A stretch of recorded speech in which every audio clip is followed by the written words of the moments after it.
സർക്കാർ നൽകിയിരുന്ന 6-10 ലക്ഷം രൂപ അവർക്ക് പോക്കറ്റ് മണിയായി അവരുടെ പ്രശ്നങ്ങൾ പരിഹരിക്കാൻ കൊടുക്കാൻ സാധിച്ചു. അപ്പോഴാണ് നമ്മുടെ തൊട്ടുയരത്തിലുള്ള വയനാടിൽ കഴിഞ്ഞ വർഷകാലത്തുണ്ടായ ദുരന്തത്തിൽ 400ഓളം കുടുംബങ്ങൾ ഇന്നും അവിടെ അലയുകയാണ്. ജനങ്ങൾ നൽകിയ 786 കോടി രൂപ സംസ്ഥാന സർക്കാരിന്റെ ഖജനാവിൽ വയനാട്ടിലെ ജനങ്ങളെ മാത്രം സഹായിക്കാൻ നൽകിയ പണം കീശയിലിട്ടുകൊണ്ട് പിണറായിയും മരുമകനും അവിടെ നടത്തിക്കൊണ്ടിരിക്കുന്ന ഭൂമി കച്ചവടം കേരളത്തിലെ ജനങ്ങൾ കണ്ടുകൊണ്ടിരിക്കുകയാണ്.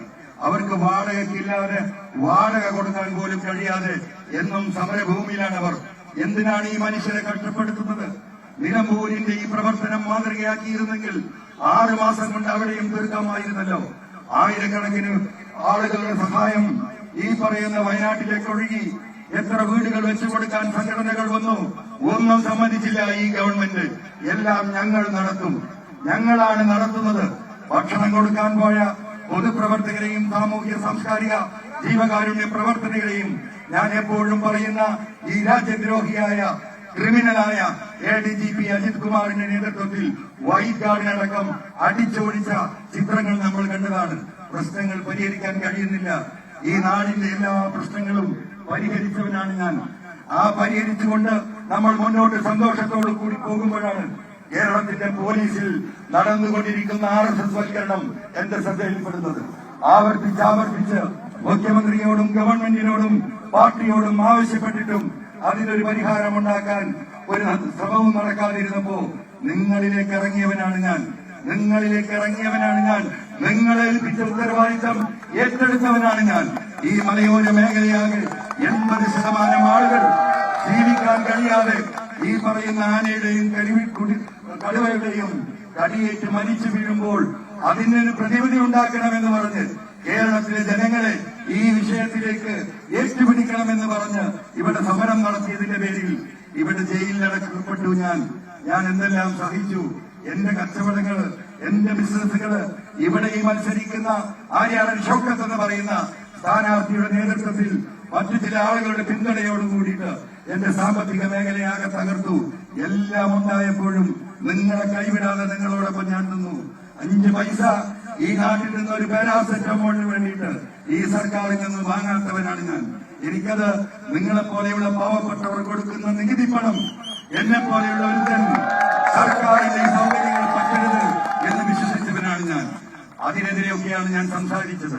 ഈ നാട്ടിലെ പച്ചപ്പാവം മനുഷ്യരെ തൊഴിലെടുക്കാൻ സമ്മതിക്കാത്തവർ, മനുഷ്യന് ജീവിക്കാൻ അനുവദിക്കാത്തവർ, ഇവിടെ അദാനിമാരുടെ കൂട്ടുകമ്പനിയാണ് ഞങ്ങൾ, പാർട്ണറാണെന്ന് പറയുന്ന പാവപ്പെട്ട തൊഴിലാളികളെ ഇടിഞ്ഞുണ്ടാക്കി അധികാരത്തിലേറിയ സർക്കാർ മുതലാളിമാരോടൊപ്പം യാത്ര ചെയ്യുന്ന വിമാനങ്ങളിൽ ഒരേ സമയത്ത് ഫസ്റ്റ് ക്ലാസിൽ യാത്ര ചെയ്യുന്ന 10 വർഷം 20 വർഷം മുമ്പ് അവരുടെ ജീവചരിത്രം പരിശോധിച്ചാൽ KSRTC ബസ്സിൽ കാശില്ലാത്തവൻ ഇന്ന് സ്വന്തമായി വിവിധ വില കൂടിയ കാറുകളിൽ പാർട്ടിയുടെ നേതാക്കന്മാർ എന്ന് പറയുന്ന ചില ആളുകൾ ഈ അങ്ങാടിയിൽ സഞ്ചരിക്കുന്നത് നിങ്ങൾക്ക് കാണാം. ഇങ്ങനെയാണ് ഇത് മുന്നോട്ട് പോയിക്കൊണ്ടിരിക്കുന്നത്.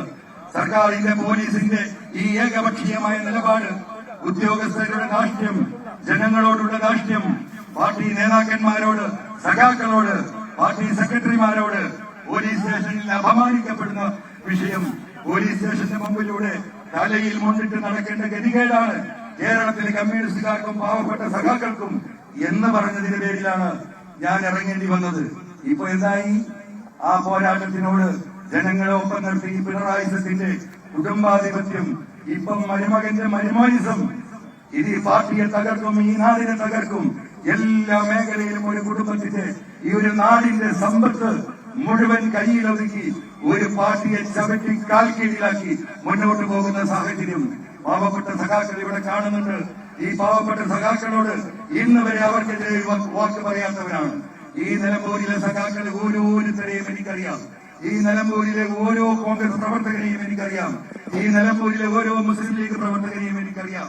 ഈ നാട്ടിലെ എല്ലാ രാഷ്ട്രീയ പാർട്ടിയിലെയും ഒരുവിധം ആളുകളെ എനിക്കറിയാം.